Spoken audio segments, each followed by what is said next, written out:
ඉම්බල සේවිකාව උදේනි මහරජාණන් වහන්සේ. ඔව්.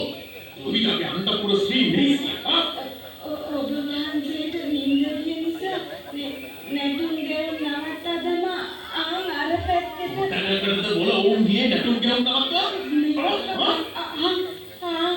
අර පෙනෙන අර කියවැත්ත ගිය දන වසන් නොකර කියවැත්ත. ඒ පැත්තට තමයි ගියේ හැමදෙනාම. කුමකටද ගියේ? කුමකටද ගියේ? පණාන්ද. මොනවා? පණාන්ද? ඒමයි පණාන්ද. ආගෙන්ද බොල පණාන්ද?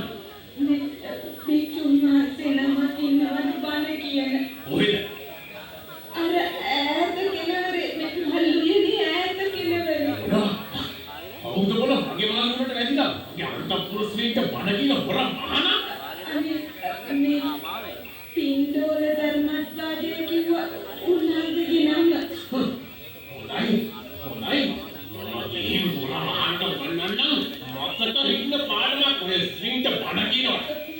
දෙවියන් සහිත දිනුකොටු හොර මහානගේ අකට තමවල දස්සවද දෙනවා උන්ට.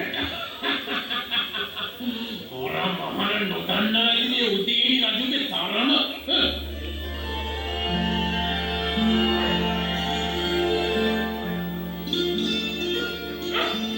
කෝපයටපත් රජතුමා පින්තූර භාරද්වාජ තෙරුන්ගෙන් බණ අසමින් සිටි අන්තఃපුර ස්ත්‍රී පන්නාලම උන්වහන්සේගේ ඇඟට දිනවලු කඩා දැමීමට සලස්වා වද හිංසා කරන්න වුණා.